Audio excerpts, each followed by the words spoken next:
Hey, what's going on? It is your girl, TampaMystic, and we are live. You see it. Industries. Big industry, most wanted, not the little one. Wanted. Listen, we have a superstar checking in tonight. Shout out to TM. What's going on? How are you? Going on, TampaMystic? How are you? I'm doing good. Thank you so much for being here, coming through with the good energy, positive vibes. I appreciate you. Thank you for having me. Absolutely. Introduce yourself. I am TM. I'm originally from Atlanta, Georgia, but I hail from Las Vegas, Nevada these days. I consider myself a hybrid pop and hip hop artist. I love it. I love that because it's important that you venture out and, tap into different realms of music because there's so many dope genres out there. So I love that for you. And we're going to dive into all of that. But I do want to take it back ever so slightly. I know that you grew up in and around the Atlanta area, Loganville, Lawrenceville, Jonesboro, etc. Take us back to the time when you were living in the Atlanta area as a child. What was that like for you? My parents got divorced when I was pretty young, and so I bounced around different parts of Georgia till my dad moved to like Mississippi. So I was, like I said, Jonesboro. We worked our way up, It was cool. It's I love Atlanta. Great place to grow up, great place to visit, great place to live. Obviously, I don't live there anymore, but my whole family's still there. A lot of my friends are still there, and it's pretty much where I got my start in music. I was just going to ask you that. You took the words, or you were in my head. I was going to ask you, did growing up in the Atlanta area influence you for doing music? And it sounds like it absolutely did. Yeah, for sure. We have so many legends out there that are so influential. And I grew up in like a radio family. My parents or my dad owned radio stations. So instead of like going to daycare, I went to radio stations. So at a very early, so at a very early age, I was just totally immersed into all kinds of genres of music.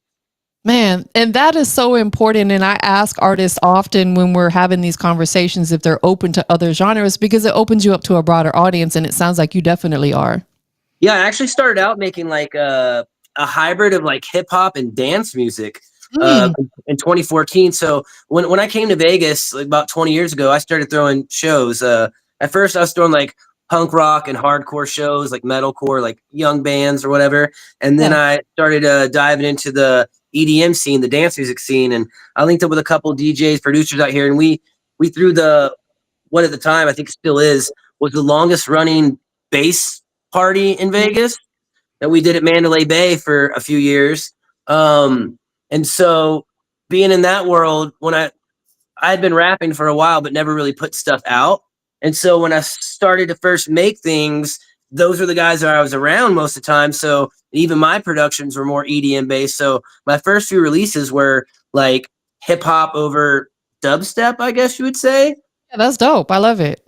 Yeah. And so my first taste of being an artist, I started getting booked on all kind of like EDM festivals and EDM parties. So I played, actually, I don't know if you're familiar at Kingdom Rave in Atlanta. I played Kingdom Rave a couple times out there. One of them was like 10,000 kids at it. So that was my first introduction, was playing like, bigger shows to EDM kids. And then I took a few years off, and around 2019, I took a more like traditional hip hop approach with those releases. And then I started dabbling more in like kind of pop. I kind of think everything's more pop, Right, absolutely. Out of all the genres that you've had the opportunity to work in, which one kind of is at the top for you that you really enjoy the most? Sadly, I guess not sadly, I kind of enjoy the EDM stuff. I think the hip hop game as an artist is harder. Yeah. It's a harder grind. I feel like it's more a competitive thing, whereas the EDM scene's more like an inclusive thing. Like everyone wants you to win, whereas hip hop, it's like, well, everyone just wants to win themselves. Exactly. You're right. You are absolutely right. And that's the major issue that I've seen in this hip hop industry is people are all for themselves. They don't support other artists because they don't simply want to see them win or win before them. And it's weird to me.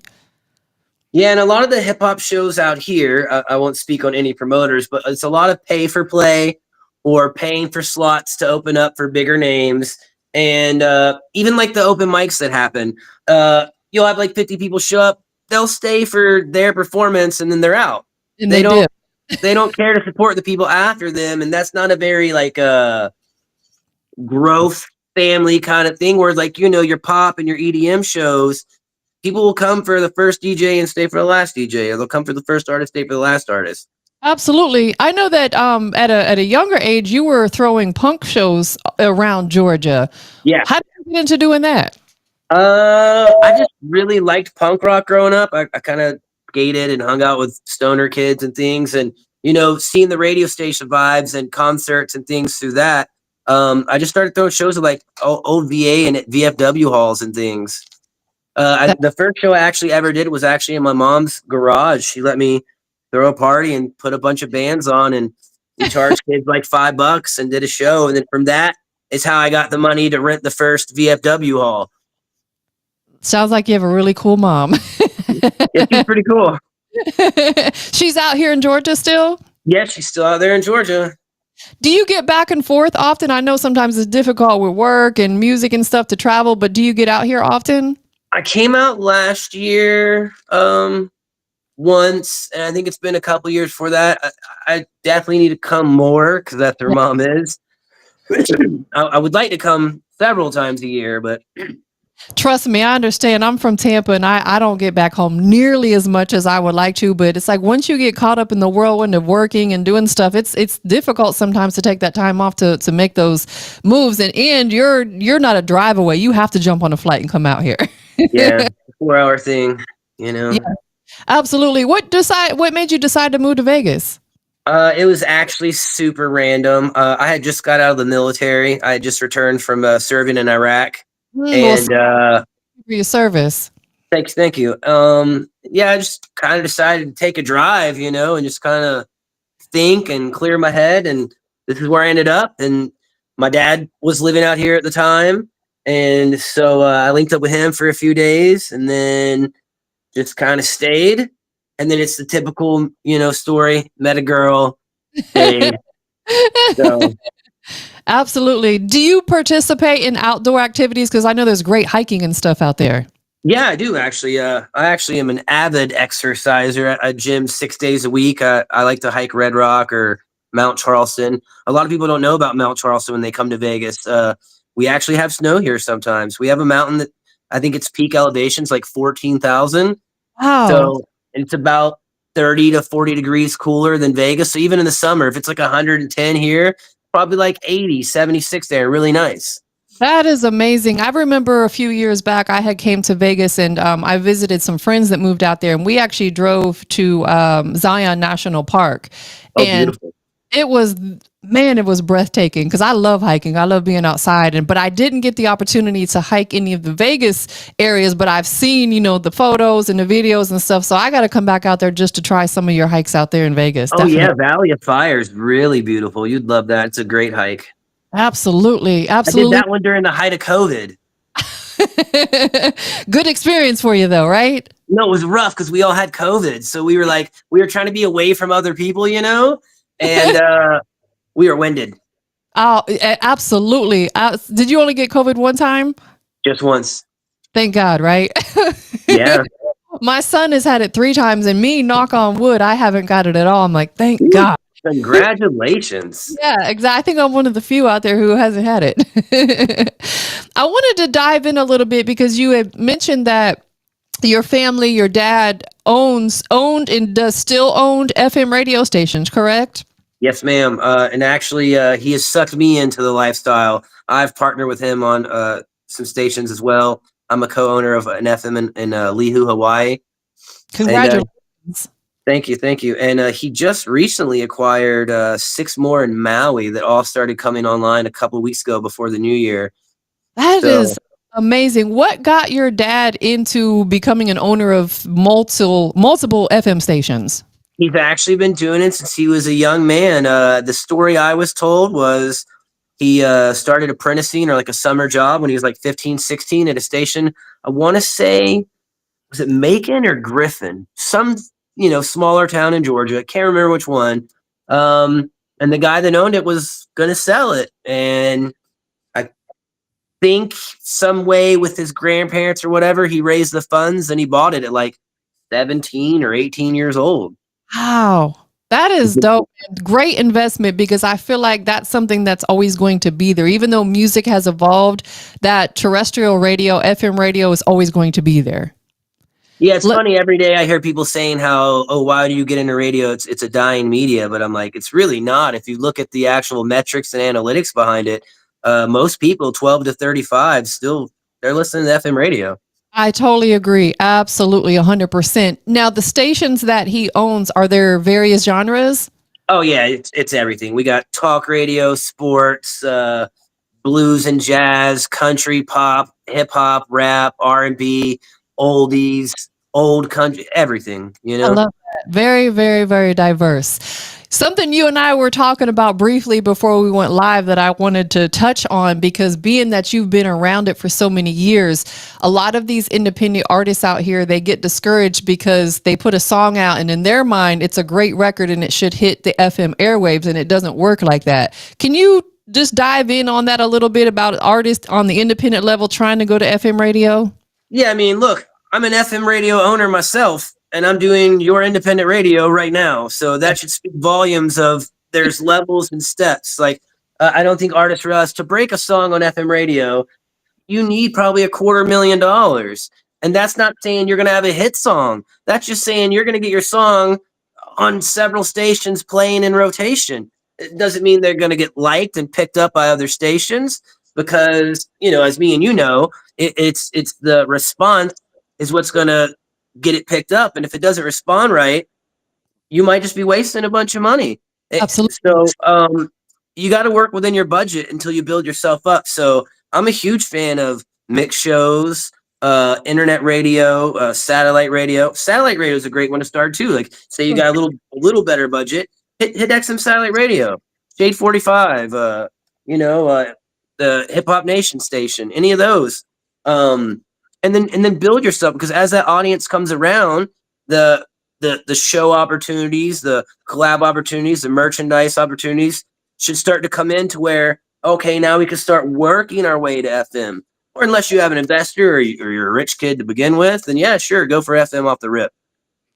Absolutely. But just because you get on there, it doesn't mean you're going to have a hit. The demand has to be there. The demand has to be there because, like you said, they could spend $250,000 for a radio campaign and it could completely flop. That doesn't mean if the people in the audience don't resonate with it, it doesn't matter.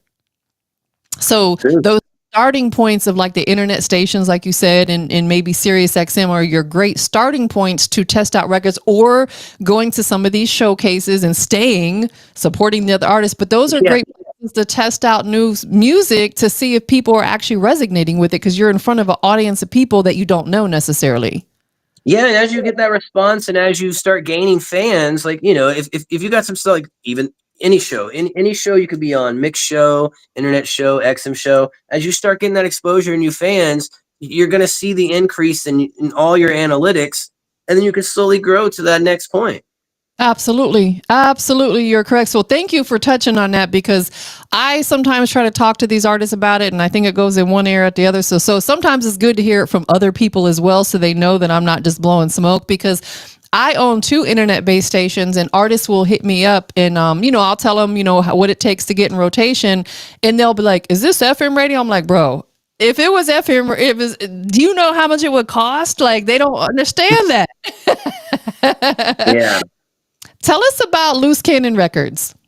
So Loose Cannon Records is my personal imprint. I started in 2014.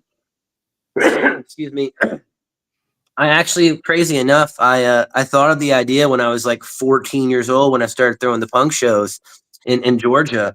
And I knew it was going to be my future and my destiny. So when I turned 18, I was already in the military. I'd already got a logo drawn up by a friend of mine. And then as soon as I got back, I tattooed it on my back. That way, it's like, now I have to do it, So it took a few years, but I made it happen. And so I've released a lot of records on my own imprint. My first few were on like an EDM label. And my next couple are actually, I've signed a I think I've been on 3 different labels now.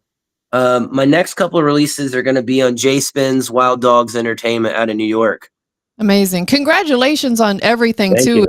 You've done so much in your time, and I love that for you because you're not out here wasting time. You're serious about what you do. You've tapped into multiple genres of music. You've got situations with the label. Let me ask you this, being that you have Loose Cannon Records, how important is it, in your opinion, as an independent artist to maybe form your own record label? I mean, the good thing about having your own label is you control your masters, you know? And at the end of the day, if you can, parlay that with your own publishing, I have a publishing company too called Make More Money Publishing. Hmm, That's the goal, right? To make more money. I know that. Um, Between having those, you own everything. No one can ever pull anything from you. No one can ever, try to like strong arm you. So I think that's important. Um, Obviously, when we're starting out, you know, is your catalog worth that much money? Probably not. But have we seen the last few years, bigger artists, the Beatles, Pink Floyd, Bob Dylan, they've sold their catalogs for hundreds of millions, tens of millions of dollars. And then, like look at the situation Taylor Swift got in with her masters.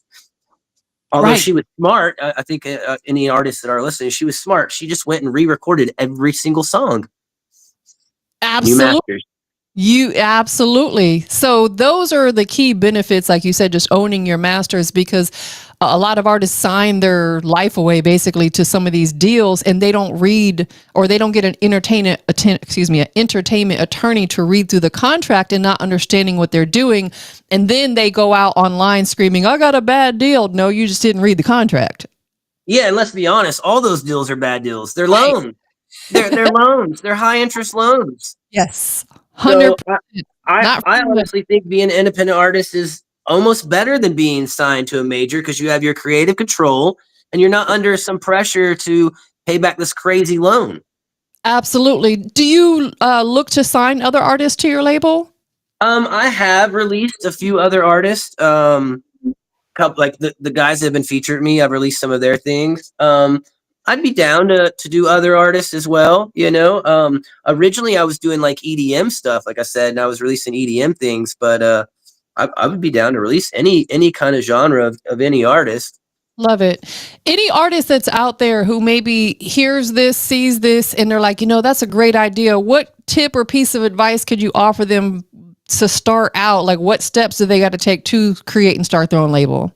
I mean, I would definitely do everything legitimate, get a business license in your state, form an LLC, and then start the actual company.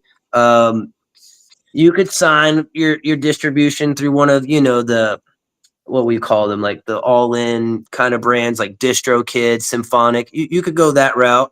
I know Sony Orchard offers some things. Rock Nation offers things. So there's other ones you could align yourself with just to get yourself some distribution. So you're hitting the TikToks, the Deezers, the Apples, the Spotify's, everything. You want to get as many places as you can. Get that little distribution deal going. And then really, I think that the main thing that most artists, at least in my experience and that I've had to learn, is they think they just put the song out and they're done. Right. That was like 20% of the work.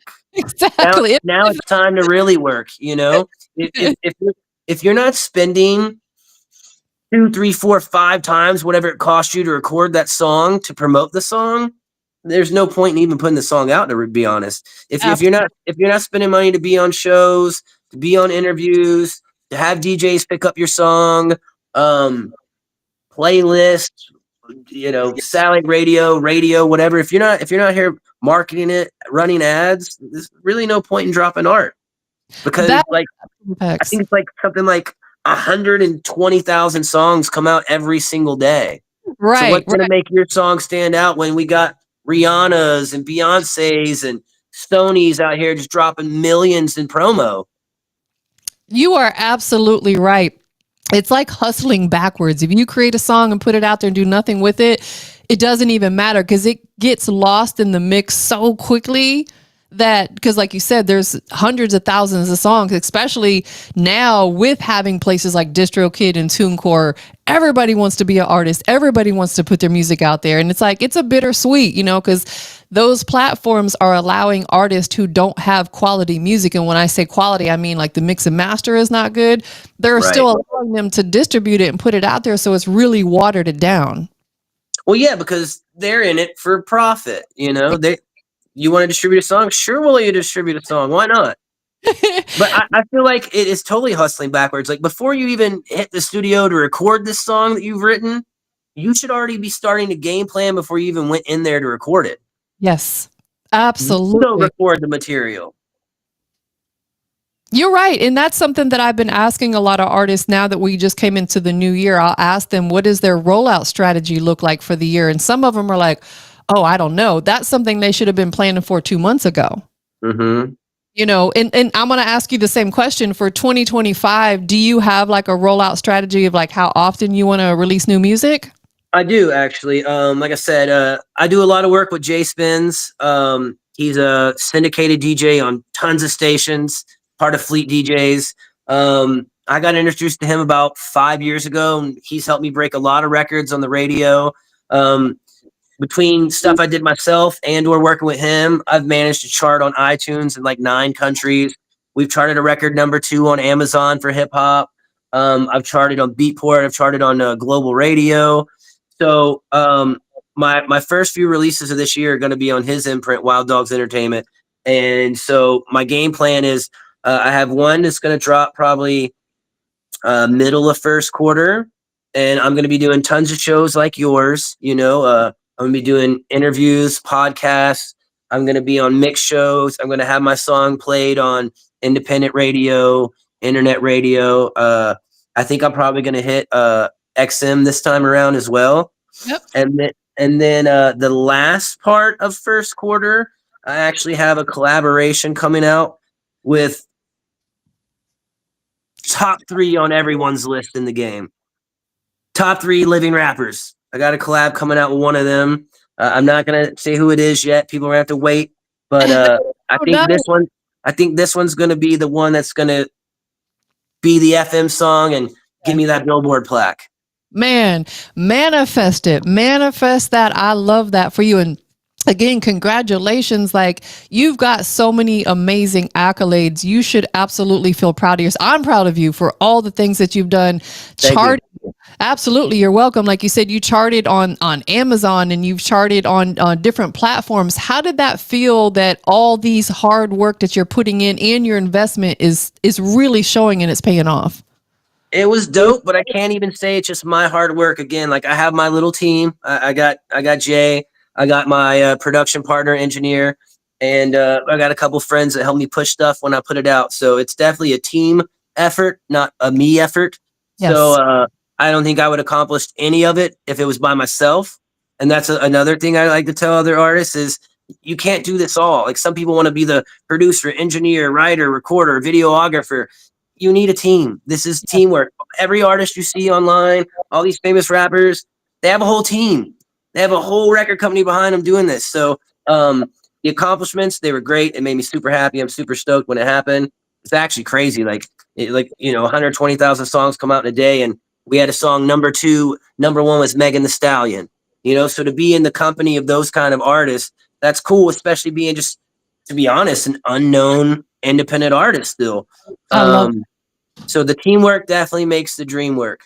That is facts. You're absolutely right. And we also have to be okay with asking for help from time to time when we need it, or asking questions if we don't understand something. Like, that's how we learn and how we grow. I always ask people, well, how did you do that? I don't mind. If they don't want to tell me, that's fine. I'm gonna figure it out some way, somehow. Right. But be okay and comfortable with asking people for help when you need to. Because it doesn't mean, oh, you're less of a person. No, it just shows that you're trying to grow with what you're already doing. And it sounds like you have a dynamic team around you. Speaking of Jay Spins, he's a part of the Fleet DJs. The Fleet DJ Music Conference is coming up out here in Atlanta in July. Have you heard about it, or do you plan on attending? Yeah, I've definitely heard about it. One of our DJs at one of our radio stations is actually a Fleet DJ as well. Okay. So even before I met Spins, I was already acquainted with Fleet DJs as a crew and a system. Yeah, I might actually pop out this year, especially if you going, I might come. If Jay's going, I'm coming. I'm definitely, because I know the CEO Classic, because I've been working with them for many, many years, and I'm going to be out there doing media. I'm going to be doing interviews on location at the conference, so it would be great to see you there. Yeah, I have to come chop it up. Yes, that'll be super, super dope. Well, so y'all heard it here first. We're going to catch TM at the Fleet DJs Music Conference. See, it's in July, so you got a little time to plan for it. Yeah, as long as it's not is it the very beginning of July? It's the middle of July. Oh, then cool. I could probably make that. Yeah, for sure. Definitely the middle. I don't know. I think it's the 15th through the 18th ish, somewhere in there. Them are good dates. Yes. It'll be hot though. Atlanta's hot that time of year. Hot Atlanta for sure. And right now it's cold. It's supposed to snow this weekend. I'm like, I've never experienced such bipolar weather until I came here. Do you think you would ever move back out here, or are you loving where you're at in Vegas? I can't live in Georgia because my favorite plant makes me a criminal. So when you guys change that, I'll consider coming back. That's where my family is. But nah, until then, I'm on the West Coast. Understood. Have you thought about getting into that as a business, like maybe starting your own strain or anything? Funny you say that. I've actually done that. I've actually made 3 strains. Yeah, so I had a CBD company for a while. I made different CBD carts and things, and I've dabbled around with some breeding with some of my friends. So because out here you can grow it's just a minimal amount, but it's a fun little hobby. It's like having fish, it's something to do. Absolutely. I grew up in a household where my dad, even though it wasn't legal in Florida, and I'm not trying to incriminate my pops, but he was a grower. I remember when I was little going into our attic, and he had all these plants in here, and he had this PVC piping and these lights, and I just thought he was growing plants. I found out later that he was growing some of the best plants. That's awesome. Yeah. Yeah, Pops, and he still to this day is like, he gets so intrigued by it, So I think it's one of those things that, like you said, you watching it grow from a seed into a full plant, man, just the process of that, like, oh, I did that. And then you cross-pollinate to make your own strands. Yeah, and then like knowing you did that. Well, the coolest part is knowing you're smoking something that no one else is going to smoke. Exactly. Absolutely. So yeah, that's a lucrative business. And like you said, it makes sense now that you would want to stay out there, because I don't know if they'll ever legalize it here, sadly. I know you guys legalized it for like cancer and like really rare things, but that's not the move. It needs to be full. Yeah, I actually I had a little farm in Mississippi with my dad. Okay. And I was trying to do my CBD brand out there because I was licensed for I have a hemp license for growing CBD as well. I was looking into possibly venturing into the cannabis route out there because they went legal. But believe it or not, it's hard to raise $2 million when people ask what it's for and you tell them marijuana. They're not so stoked to want to give you money anymore. Absolutely. Absolutely. So it's like kind of one of those things that you got to fund yourself, and it might take a little bit longer. Yeah. And if I was going to throw $2 million into something, it would probably be real estate or this music game, Absolutely. And that's actually going to lead into the next thing I want to talk about. You do have a real estate investment company with your best friend. Yes. I started that a couple years ago. It was actually like a business tragedy on his end. Ended up being a blessing for us to come together and start this. Man, that is absolutely amazing, because again, that's one of those businesses that's never going to go anywhere. Real estate, whether it's residential, commercial. Do you do both? We haven't dabbled in commercial yet. We're looking to possibly get into that, but so far it's all been residential. Absolutely. Any tips on that for anybody who's interested? Because I think right now people who are in business, entrepreneurs, need to pivot and think about other business ventures. We can't just do one thing. Any tips on getting started in real estate investment? I'm a big fan of auctions. Most people they see these ads and they think there's like some scam behind it, or you can really go to auctions. If you look online, usually either your state or your county will have tax lien auctions or foreclosure auctions or HOA auctions. Like most people don't know this. If you don't pay your HOA fine for, just say, 6 months, they can put a lien against your property and then foreclose on it Wow. for not trimming your bushes, you know? So I'm a big fan of auctions. It's a good place to start if you don't have, hundreds of thousands of capital. I know of a lady that last year in March, she got a property out here that was worth about $350. She paid $8,000 for it at the auction. Wow. Listen, them auctions, whether it's, residential or even cars, I know people who have their dealer license to buy cars from these auctions, and then they fix it up a little bit and they flip it and Flip it resell it. off, yeah. And auctions, people be buying storage units at there's all kinds. That's how I started, honestly. My first ever auctions were storage auctions. Yeah. Did you ever come across any good gems like in those Yeah. storage? So I actually still have one of my gyms. I bought a storage unit for like $400, and I could see a car under a tarp, and I could see just the bumper. And because it was one of my favorite cars, I knew what it was. So I'm like, sweet, I'm bidding on this. $400, I got it. I got everything out. I made the money off the other stuff, but I got a 1987 turbo 300 ZX 2+2 with the T-tops. That Wow. car was worth way more than I paid for the unit, and it ran, drove, everything right off the rip. That is amazing. Is that something that they do a lot out there in Vegas, is like the storage unit auctions? They do that a lot everywhere, believe it or not. You can look those up as well. It's kind of like going on a tour. It's kind of fun because you'll start at one location at a certain time. They'll do those units, and then you'll drive to another location. I used to watch that show. Was it Storage Wars, I think was I called? watched that, yeah. Yeah, and like some of them people would be butting heads with each other, they would intentionally run it up and then back off so the person they don't like would have to pay more money.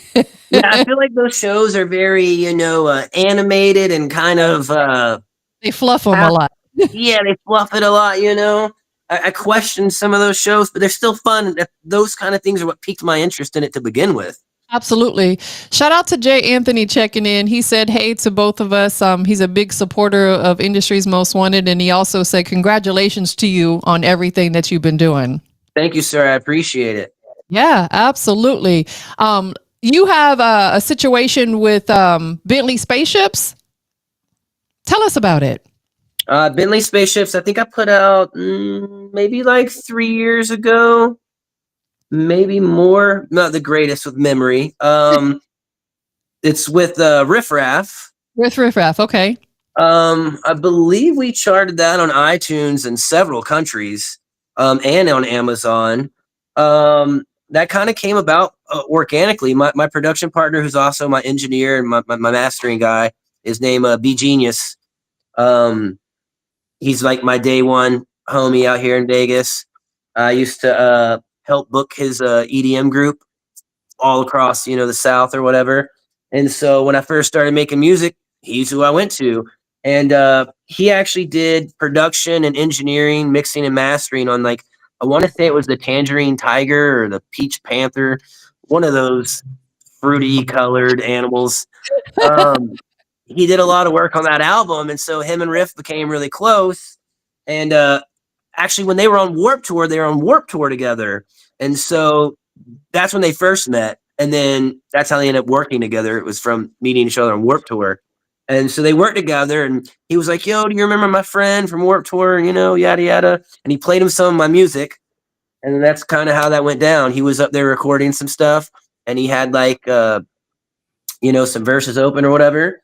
And I got the call, and I got to make it happen, and it ended up becoming my song instead of his song. That is amazing. Another major accolade that you've been able to accomplish in your music career. You've done a lot. I'm super proud of you. I appreciate it. I feel like I'm still just an underground independent artist trying to get the name out there, Absolutely. What does TM stand for? It actually stands for The Man. The name was given to me by my battle buddy in the military. He lives in Atlanta still too. Anthony Hicks. He's a DJ producer, goes by Drum Major. Okay, super dope. Well, I'm TM also. I'm TampaMystic. Let's go. I want to circle back to something that you had mentioned earlier. Outside of having your label, you said you also have your own publishing company. Yes, ma'am. For people who don't understand what that looks like as an independent artist to have your own publishing company. Because when people think about publishing companies, they think about like ASCAP and BMI. Talk to us about how having one of your own publishing company differs from being with ASCAP and BMI, and do you still work with those entities in conjunction with your own publishing company? Yeah, I still work with those. I'm actually registered with ASCAP and BMI. So it's just so I don't leave any money on the table, you know? At the end of the day, this is a business, it's the music business, and I want every penny of every dollar I can get my hands on. So, you know, if you just put something out and you're not signed to anyone as far as publishing, like you haven't registered BMI or ASCAP or what's the other one, CSAC or ESAC, you're just leaving money on the table. Yeah. Free publishing, like you're not going to get mechanical rights, you're not going to get live performance rights. So I think that's another thing is a lot of artists, they just, like we said earlier, they just put out songs, they don't do the back work, the back end of like the publishing and the royalties and the split shares and all that. So me and Genius are really, he's really intricate and focused on that. That kid's locked in on doing all the back work. Like I said, it's a team thing. So on that end, that's mostly a Genius thing. That is amazing. And like you said, too many artists are leaving money on the table because, you know, and I don't mean to sound mean, but a lot of them are just too lazy to actually take the time to learn the business, either too lazy or they just don't simply know. And in that case, go to YouTube University. There's a lot of people on there, like shout out to Wendy Day, Rap Coalition. She has tons of videos on there that talk about all the things that artists need to do, registering with Song Trust and Sound Exchange, which collects your digital royalties from internet radio and Sirius XM and things like that. And each song you put out, making sure that all of them are registered. So again, thank you for sharing that knowledge because, you know, a lot of these artists, they simply just don't know. Yeah, and like you said, like if whatever you don't know, we're in 2025. There's a video for it. YouTube University. I graduated from there. For sure. What can we anticipate? I know you talked about between now and the end of Q1 for 2025. We'll say maybe going into summertime. What else is on your radar that we need to be on the lookout for? I'm dropping big collabs all year. Collabs all year. Artists that are already on your radio every day. They're your favorite artists. I have 2 big collabs lined up, and then I'm probably hitting the studio here in the next few weeks with Genius to cook up some new stuff. I just found some new productions I kind of influenced me, and so I'm gonna go recreate them in my own version with Genius. Absolutely. And there's nothing wrong with that. You can actually just make it your own. And to me, it would probably mean more to you because you're like, I made this my own version. When you decide to pick and choose someone to be featured on one of your songs, how do you decide that's the particular person you want on that particular record? So the ones I have features so far, obviously with Riff Rap, that's a no-brainer. Why would you not want an A-list celebrity as your feature? But the other folks I have, so a lot of my features are either Zell or Young Salvo. Young Salvo is actually a good friend with my girl's son. They're like in their young 20s now, and I met him when they were like 14, 15, and he wanted to be an artist. He's a musician, a drummer, whatever. And so my girl's son had him around. He's like, "Oh, you make music, whatever," and I just brought them all to the studio, you know. And then Zell is another homie of mine that I also met through my girl. So I guess all my features come from my girl, to be honest. Listen, you have to have a good woman around, like whether she's your significant other or a woman on your team, because no shade to the fellas, but women can get certain things done simply because they're a woman that men can't do. And that's just what it is. That's 100% facts. Me and one of my roommates have this conversation all the time. It's like everyone's trying to bag the dime, right? But the secret is to befriend the dime, because the dime has access to people that as a man of your age, your stature, you're never going to have access to. Just based off her looks. And so by being friends with those women, now you can get these invites, and now you're around these influential men that have the things you're after, and you can get the knowledge you're after to level up. But everyone's too busy trying to bag the dime. Right, absolutely. It's like for what? Build these relationships, friendships and business relationships, because they're like you said, they're going to walk you into rooms that you may never have had access to otherwise. Exactly. It's all about the network and getting access to people above your pay grade. Absolutely, because no shade to the people out here making 20 grand a year, but they ain't going to tell you how to get to that millie. No, and the dude at a millie, he don't know how to get to the billy. Exactly. Absolutely. Shout out to Robert over on Facebook. He's saying facts. Like, shout out to him. He always tunes in and supports everything as well. We appreciate everybody What's that's up, been Robert? tuning in. We got TM on the line. Make sure you guys check out his journey because he's been going crazy over the years. So many accolades, charting on different platforms. Have you gotten any plaques yet? Oh yeah, we got a wall full of them down the hallway over here. Congratulations. That's Yeah, big. How does yeah. that feel to That walk was through? so cool. That was so cool. That like honestly, when when Jay Spence first hit me up and told me that I was able to get plaques, that I'd qualify, and we made the order, or whatever, and they came in, I was like being a kid at Christmas again. It was so exciting. Literally, as a little kid growing up in radio, I've always wanted either a Billboard or a Grammy. I'm still gonna push for the Grammy. The next immediate goal is the Billboard plaque. If I get that, even as an independent artist, I'll feel successful, even if I'm not like a household name. I'll feel a little relief in accomplishing my goals that I set forth myself. So that is the goal for this year, is a Billboard plaque for There sure. you go. Major goal right there. We're manifesting it. It will absolutely happen. I'm sprinkling that in the atmosphere. I'll take It's the in the die. universe. Yeah, definitely. What about as far as studio wise? Do you have your own setup where you record yourself, or are you going to like a recording studio? So again, Genius, my buddy, he has a studio. My old partner that I owned the party with, that we did here for a while, he has a studio. I believe my other friend just invested in that studio with him, so now they're together. And the three of us already owned a company together, so I'll probably be sliding over there a couple times throughout this year. I have the setup for a home studio. Um, I don't know if you know Chef Henny, Harvey J. Absolutely. So Harvey J used to record at my house here in Vegas. That is So super dope. when he was still doing the artist thing, he used to record at my house. So tons of people have actually recorded songs at my house. I just not being one of them so far. I don't know how that's worked out, but I have the capabilities to do it. But I prefer going to a studio because I feel like now I have to make something happen. Whereas if Right. I'm at home, I'm going to be kind of lackadaisical about it, Absolutely. When I'm paying for that time, I'm like, okay, I gotta make it happen. Crunch time, exactly. And I think that it really depends on the individual because some people work better under pressure. I'm one of those people. If I feel That's like me.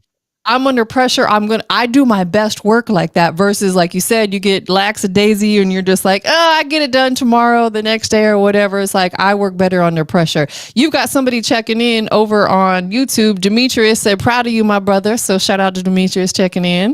What's up, D? What's going on, D? I was going to say, what's up, Big D? But I was like, I've known D for a long time. He's one of the first people I met when I moved out here. that is dope. That is super dope, man. It sounds like you have a phenomenal support system around you.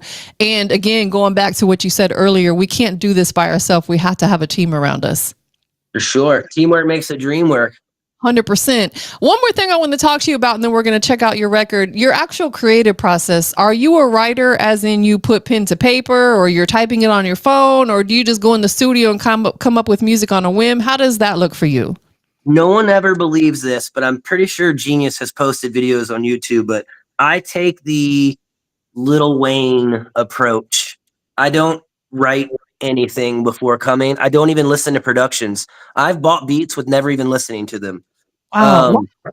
So the way I look at it, as we were being, metaphysical earlier, I believe it's like inspiration of the universe, right? So when the song comes on, so basically typical situation, I go to the studio, Genius will have some things ready for me.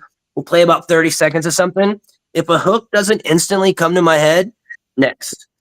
Got you. And so that's what I look for. Like words just have to come to my head for a dope melodic hook. And then as soon as I have that, he'll punch me in. We'll slam that out, knock the hook out. I'll probably double it up, triple it up, do some ad libs on it.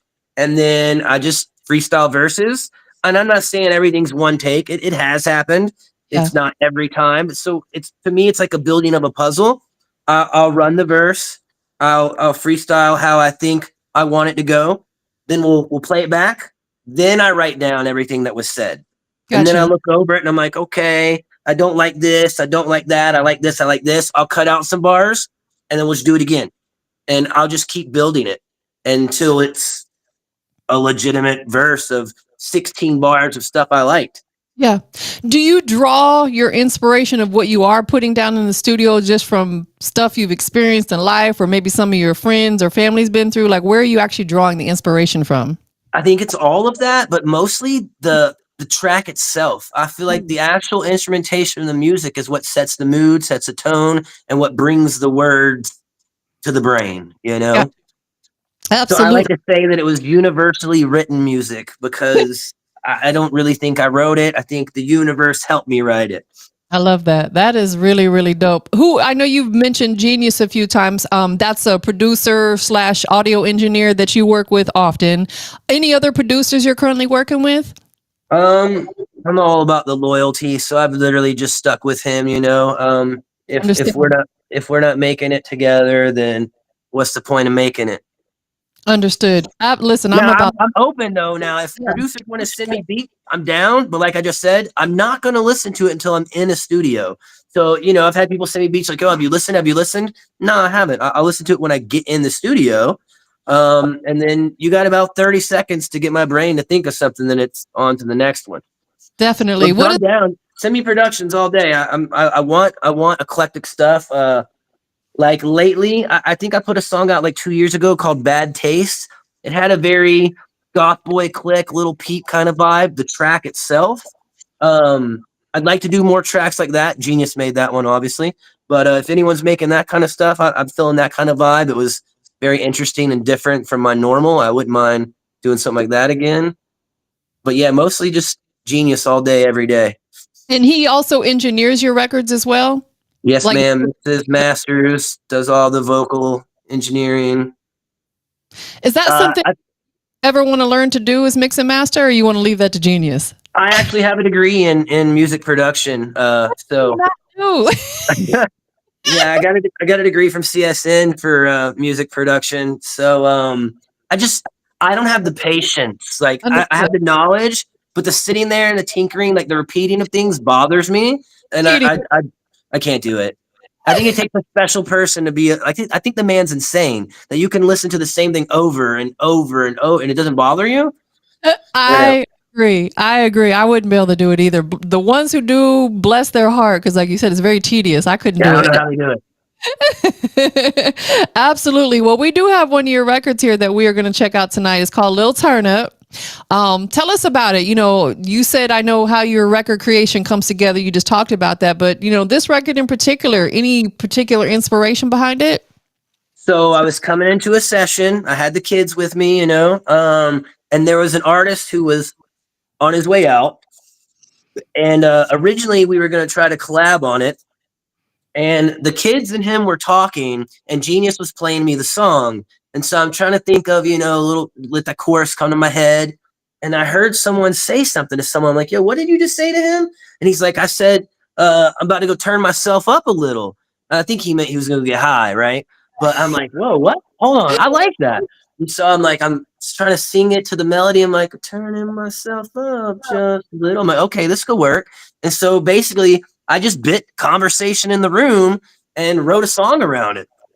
That is super dope. I love the fact that you're able to come up with stuff on a whim because, again, I don't know if that's something I could do. Like, your mind works so fast, and I commend you for that because It's that's just ADD.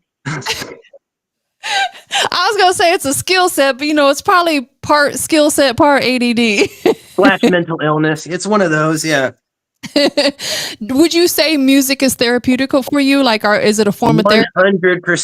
100%. When I was overseas with the military, that's if I didn't have music, I don't think I would have made it back. Yeah. Understood. Absolutely. And we all have to have an outlet because mental health is real, right? So we all have to have an outlet. Music is it for me and you. I don't create it, but just even listening to the music that's created, man, it's just a form of therapy for sure. For sure. I got my favorites. I got my favorites I'll listen to, like, on the regular all the time. And it throws people off too, because, I said I make hip hop and pop, but I listen to a lot of like classical and jazz and punk rock. Like if you get in the car with me, you're either listening to punk rock or like spa music. He said spa music. No, sometimes again it's therapeutical, and I have a rock playlist on my phone. I've got old school R&B playlist. It's like you have to have a diverse ear, I believe, when you're in the music industry. It's important. Yeah, so I'm shouting out XM Satellite Radio Channel Spa Music. Have you ever had that one? So fire. It keeps you from road raging. Listen, that's so funny you say that, because oftentimes I notice if I listen to some more turn up music when I'm driving, I tend to drive faster and get a little anxious. So I'm like, okay, let me put some Sade on or something and tone it down a little bit. All right, yeah. You'll have way too many people and way too much traffic to be getting like, if I was listening to Little John in Atlanta traffic, I'm going to prison, The traffic out here is trafficking. It's just every day it gets worse and worse and worse. It's insane. You can't even That's another reason I left. That's besides the plant. I was sick of being traffic. Listen, I'm on a 2-year plan right now, because I've been here since 2013, and I'm like, probably the next 2 years I might check out and go somewhere else, because it's getting to the point where I don't even enjoy it anymore. Like you can't even go to the grocery store and it takes you 30 minutes. It's ridiculous, with the amount of people that's out here. I don't enjoy it no more. We're starting to get that way out here. Like I believe swear, it. all of California has come here. I used to be able to go from one side of Vegas to the other in 20 minutes. Now I'm lucky if I can go down the street in 20 minutes. That's crazy. That is crazy. The world's becoming very populated, and we could get real depth and talk about the whole COVID situation, because I do believe that was a depopulation, factor to off some people. I personally loved COVID. I made a lot of money during COVID. Well, that too, but no, I loved COVID because like they closed the strip. It's never happened in the history of the world, right? So we could just go out there, we put like some beers or some liquor in the backpack, and we could just walk up and down the strip, drink, hang out. There was no one there. It was beautiful. We said at the same time, that's beautiful. Exactly. Because COVID 2.0, where are you at? Yeah, because the older I get, the less I like being around people, because people's energy is weird. Oh, we were on the strip for New Year's with 400,000 people. Two of my boys had never experienced it. I'm like, well, you gotta go, bro. Let's go. Of course, we all got colds now because of it, but it's something you should experience. I'm all about new experiences, and they hadn't done it, so I'm like, let's do it. But it's obviously completely different from being empty to 400,000 people. That is insane. Absolutely. I couldn't imagine what the parking situation looks like. Oh, you can't. They close it off at like 6 p.m. and it doesn't reopen to like 3 a.m. So once you're there, you're there. There. You might as well just get a hotel room and spend the night. Pricey hotel room, but yeah. Yeah, exactly. I stayed at the Luxor when I was out there, and that was a really dope experience. I love the whole pyramid theme. That was really dope. And the Egyptian theme. Very, very dope. The first time I ever went there, I didn't realize the windows were, angled, and I boom, my head right into it. Yeah. Yeah, but so the Lil Turnup song, honestly, when we decided to put this out, it wasn't my first pick for the single I was going to drop last year. I wanted to drop the one that I'm dropping first this year, called Whoa. But it's a team decision, and Genius and I think Jay kind of were leaning more towards that one. So I dropped that one first and saved this other one for this year. Got it. Well, we have it loaded up and ready to go, so we're going to check it out. Before we do that, for anybody who wants to follow your movement, where can they follow you on social media? So Instagram and TikTok are at t.m.live. Spotify is the way it's on the screen, because my name is quotation mark, t.m. quotation mark. For some reason, Apple won't let me do that. Right. These places hate special characters, but I'm a special character. So Spotify, we got special characters. Took me 3 years to get that, by the way. Facebook is TM Loose Cannon, but everything else is t.m.live. Got it. Understood. So make sure you guys tap in, follow him. He's got a lot going on. He's already accomplished a lot, but he's got more that he's manifested that's going to take place this year. Some big features on the way that he can't announce just yet. So make sure you guys tune in with that. One of the 3 best rappers to ever live. I listen. I can't. When can we anticipate that particular record to drop? I think it's going to be like the very end of this quarter. Okay, so fairly soon then. So because I'm dropping on Jay Spin's imprint, it's his timing, his decision, you know. So we're still working out the details. So whenever he tells me we're dropping, that's when we're dropping. Understood. Much respect. One last question. We're going to check out the record. Who do you want to shout out to or even give thanks to for supporting you? Bro, thank you for everyone that supports me. People tune in like D. I want to thank Spins, Genius, all the family, all the friends. Bro, especially the haters. I want to thank all the haters that didn't think we'd get to this point, because we're here and we're going to keep going further. But anyone following the movement, I appreciate it. If you're new to checking me out, if you don't like what we're about to pop on right now on the airwaves, go check out my other stuff. Every song's a different vibe. I have different styles, different vibes. I got something for everyone. I guarantee you'll like something on my discography. I love it. Well, listen, I really appreciate, I know I kept you longer than I said, but we were having such a great conversation. Sometimes it's hard to steer away from that. So thank you so much. And definitely, if you do come out here to Atlanta for the Fleet DJ conference, like I said, I'll be doing interviews out there. It would be an honor and a pleasure to be able to do this in person with you. Yeah. Well, definitely. I'll come out there and we'll do another one. Absolutely. Let's get it. So let's get into this record. If you could introduce it for us. Yo, this is my record, Lil Turnup. It's myself, TM, B Genius, featuring Young Salvo. Y'all stay tuned for it. Let's get it. Genius.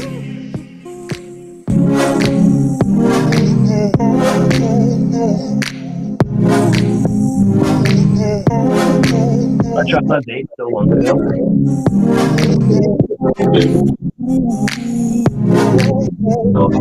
Turning myself up just a little, yeah.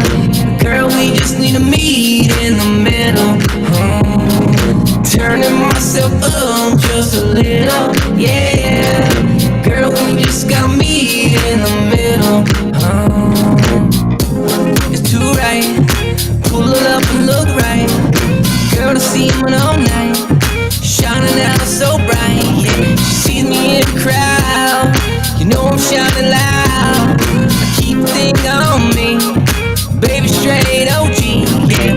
ATL to that Vegas, baby. Keep it up and my patch is waiting. I'm rolling up so loud. Rolling up so loud. It's Saturday night. Know the mood's right. Dripping cause I'm shining. Shining on it's bright, yeah. Baby says she loves me. She loves my sex appeal. I pull her in the club. I take her back to Ville. Spend the night. Pop the bottle, alright. Got 100 bands. I'm gonna shine it all night, yeah. Turning myself up just a little, yeah. Girl, we just need to meet in the middle. Turning myself up just a little, yeah. Girl, we just gotta meet in the middle. Yeah, I love you more than I need to. You're the only one I see through. I love every time I see you. Damn, I think I really need you. Whoa, you know how this shit goes. It's my heart that you stole, but you won't be at my shows. Oh, it's alright though. I'm only gonna spend one night though. Tonight nothing but my lifeboat. I don't take the loving light though. Yeah, that's right, don't worry. With me, there's no hurry. Baby girl, yeah. Turning myself up just a little, yeah. Girl, we just need to meet in the middle. Turning myself up just a little, yeah. Girl, we just gotta meet in the middle. Turning myself up just a little, yeah. Girl, we just need to meet in the middle. Turning myself up just a little, yeah. Girl, we just gotta meet in the middle. What a fun record. I love that. Thank you so much again for giving me an hour of your time tonight. This was a great conversation. I appreciate all the gems that you dropped, all the advice that you dropped. I think a lot of artists can learn from that. So thank you for sharing all that information. Thank you so much for having me. You killed it, by the way. Thank you. Listen, I think we make a good team. Hey, we might have to do one together. Listen, I would love that. Absolutely. I've been wanting to do more virtual stuff like this. So maybe we could chat and, maybe get together once a month and do something together or virtually. That would be super dope. Yeah, I would love to chat to some artists with you. Yeah, because we could bring them in live on the platform. As long as they tune in, I can bring up to 10 people live on here. So that would be super dope. Oh, ooh. Yeah, so we'll chat about that. I would love that. I appreciate it. Yeah, hit me offline, I got you 100%. Thank you so much again. And Thank I you. appreciate everybody who tuned in tonight. We're out of here, you guys. Have a great night. Happy New Year.